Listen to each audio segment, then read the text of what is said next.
మొత్తం మోహరించారు వాళ్ళకు ఉన్నటువంటి పనికి రాని బలగాలను. వాళ్ళు వచ్చి మాట్లాడుతున్నారు, ఆపత్కాలంలో ఎంబడి ఉండాలి. ఆయన చాలా గొప్ప పని చేసి వచ్చిండు ఒక ఆయన మాట్లాడుతున్న ఆపత్కాలంలో కేసీఆర్ గారిని కాపాడుకోవాలి. నేను కాపాడదలుచుకున్నది, నేను త్యాగం చేయదలుచుకున్నది నా పేద వర్గాల కోసం. నా పేద వర్గాలను ఎవరైతే కాపాడుతారో వాళ్ళకు జతగట్టి నా జీవిత కాలం పనిచేయాలని నిర్ధారించుకొని వచ్చిన ఒక ఆషామాషి నిర్ణయం కాదు బీజేపీలోకి రావడానికి. అది నా సొంత నిర్ణయం కాదు. ప్రజల ఆలోచనలు చాలా దృఢంగా ఉన్నాయి. ప్రజలందరూ కూడా మోడీ గారి నాయకత్వాన్ని విశ్వసిస్తూ ఉన్నారు. మోడీ గారు యుద్ధం చేసి యుద్ధం ఎందుకు ఎట్లా ముగించిందో తెలియకుండా యుద్ధాన్ని మధ్యలోనే వదిలేసింది అంటున్నారు. మీకు ఎకానమీ గురించి తెలియదు, దేశ రక్షణ విషయంలో బాధ్యత కలిగిన ప్రభుత్వం ఏ రకంగా వ్యవహరించాలో తెలియదు, ఆ ఆపరేషన్ ఎట్లా ముగించినరో తెలియదు, ఎంత గొప్ప హెచ్చరిక ప్రపంచానికి మోడీ గారు చేసిండ్రో తెలియదు.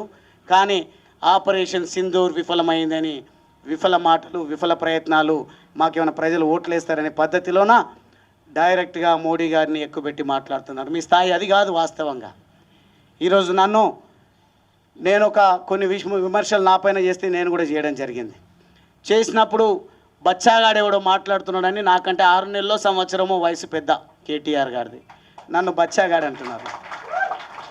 మీరు మొదటిసారి గెలుపొందింది మీ మొత్తం శక్తిని ఖర్చు పెట్టి గెలిస్తే 300-200 ఓట్లతోనో శాసనసభ్యుడిగా ఎన్నికైనరు. ఒక వలస కూలి బిడ్డనైనా నేను పార్లమెంట్ అభ్యర్థిగా నిలబడితే ఒక్కరు కూడా పని చేయకుండా ప్రజల గుండెల్లో ఉన్నటువంటి తెలంగాణ వాదం, ప్రజల గుండెల్లో ఉన్నటువంటి పేదవాడి పైన ప్రేమ, కులం చూడలేదు, మతం చూడలేదు, నాకు అద్భుతమైన ఓట్లు వేస్తే కొన్ని ఓట్లతో త్రుటిలో ఓటమి పాలు కావడం జరిగింది. ఆ ఓటమితో కుంగిపోలే. కానీ ఈరోజు మీరేం చేస్తున్నారు? ఒక్కసారి ఓడిపోగానే అసహనంతోన ఎవరిని పడితే వాళ్ళని ఇష్టం వచ్చినట్టు మీరు మాట్లాడాల్సింది, మీరు ధర్నాలు చేయాల్సింది, మీ మీటింగ్లు పెట్టాల్సింది. మిమ్మల్ని అనొద్దు ఆ మాట. మళ్ళీ నేను కూడా అదే కేటగిరీకి చెందినటువంటి వాడిని అయితే మిమ్మల్ని పక్కన పెట్టి, కారణాలు ఏవైనా ఉండొచ్చు, 10 మంది ఒక విలువలు లేని పార్టీలకు వెళ్తే వాళ్ళ ఇంటి ముంగట ధర్నా చేయలేదు, వారి గురించి ప్రశ్నించలేదు. నాకు ఏ పదవి లేదు. ఇప్పుడు జిల్లా అధ్యక్ష పదవి ఉంది, అది వేరు మాట. నేను ఎన్నికైన ప్రజాప్రతినిధి కాను ఇప్పుడు. కానీ నేను నా నిర్ణయం మేరకు నేను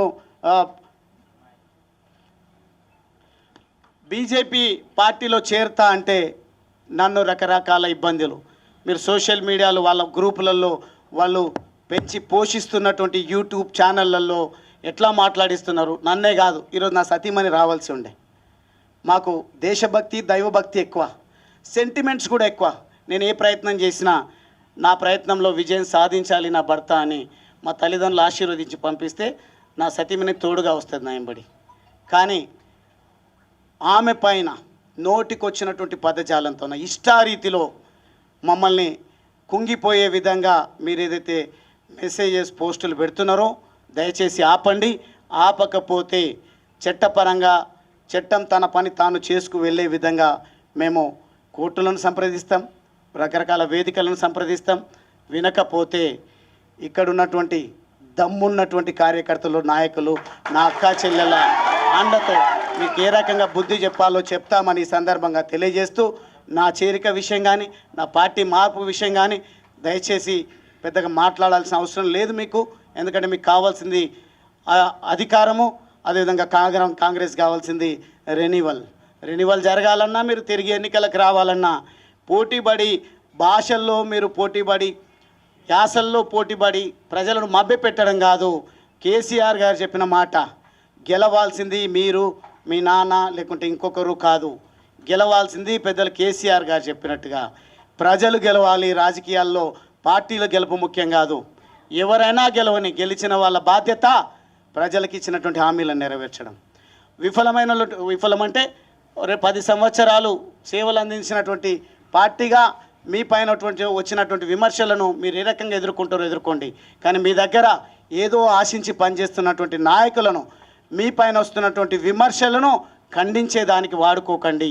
మీ ఎంబడి ఎవరైతే నడుస్తున్నారో వాళ్ళను, ఈ మీడియాను అన్నిటిని కూడా ఉపయోగించి చివరి పౌరుడి వరకు ప్రభుత్వ ఫలాలు అందాలన్నా, చేయూతను అందాలన్నా ఏ రకమైన ప్రణాళిక పెట్టుకుంటే బాగుంటుందో చూడండి. కానీ అనవసరంగా పోటీలు పడి ప్రజా ఎజెండాను పక్కన పెట్టి స్వంత ఎజెండా కోసం దేశాన్ని, రాష్ట్రాన్ని, ప్రజలను భ్రష్టు పట్టించొద్దని కోరుకుంటూ ఈరోజు నన్ను ఇంత గొప్ప మనసుతో నన్ను పార్టీలోకి ఆహ్వానించినటువంటి పెద్దలు ప్రెసిడెంట్ అన్న రామచంద్రరావు గారితో పాటుగా ఇక్కడ ఉన్నటువంటి వేదిక పైన ఉన్నటువంటి ప్రతి ఒక్కరికి కూడా నేను 2 చేతులు జోడించి మరీ ముఖ్యంగా పోరాటం చేయాల్సింది మనము క్షేత్రస్థాయిలో మనం ఉందాం. మనకింత పెద్ద అండ ఉంది. ఖచ్చితంగా అచ్చంపేట నుంచి మొదలు పెడదాం. కొండారెడ్డిపల్లిలో ఒక మాజీ సర్పంచ్ చనిపోయిండు అంటే ఆ అంత్యక్రియలకు నన్ను రాణిస్తలేరు, మనం అందరం వెళ్దామంటే పోనీలే అంటారు. దుందుబి వాగును దోచుకుంటున్నారు అంటే పోనీలే అంటారు. లేదంటే ఎస్ఎల్బీసీలో 8 మంది చనిపోయినారు, డెడ్ బాడీస్ 6 నెలలైనా వస్తలేవు, దాని గురించి మనం ఒక కార్యక్రమం చేసుకుందామంటే పోనీలేండి. ఈరోజు కేసీఆర్ గారిని కాపాడుకోవాల్సిన బాధ్యత మనందరిపైన ఉంది. దీన్ని ఖండించండి, మీరు యాక్టివ్గా ఉండండి, డిబేట్లలో పాల్గొనండి, ప్రెస్ మీట్లు పెట్టండి అని మాట్లాడుతున్నారు. అది నాకు సాధ్యం కాదు. 2 సార్లు శాసనసభ్యుడైన నేను చదువుకున్న వ్యక్తిగా నా పోరాటం పేద ప్రజల అభ్యున్నతి కోసం, నా పోరాటం అంత్యోదయ అందరికి అందే విధంగా నేను ముందుకు పోతా. అది బీజేపీ పార్టీలోనే నరేంద్ర మోడీ గారి నాయకత్వంలోనే సాధ్యమవుతుందని ప్రజలు చెప్పినందుకే, నా ఆత్మీయులు చెప్పినందుకే నేను బీజేపీ పార్టీలో చేరడం జరిగింది.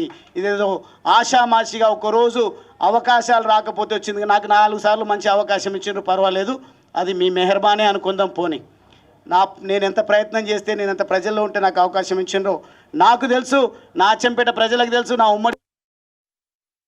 కాబట్టి ఆ విషయాలు ఇంకోసారి చర్చించుకుందాం. కానీ ఈరోజు బీజేపీ నాయకులు, కార్యకర్తలు మనందరిపైన ఉన్నటువంటి కర్తవ్యం మోడీ గారి లక్ష్యాన్ని మనము ముందుకు తీసుకుపోవాలి. మోడీ గారి నాయకత్వాన్ని బలపరుస్తూ మనమందరం కూడా సంఘటిత శక్తిని ప్రదర్శించి రాబోయే ఎన్నికల్లో మనము కాషాయ జెండా, మన బీజేపీ జెండాను ఎగిరవేసే విధంగా మన ప్రయాణాన్ని కొనసాగిద్దామని సందర్భంగా తెలియజేస్తూ, నరేంద్ర మోడీ గారి నాయకత్వం వర్ధిల్లాలి, బీజేపీ నాయకుల కార్యకర్తల ఐక్యత. జై తెలంగాణ, జై భారత్ మాతా కీ, జై భారత్ మాతా కీ.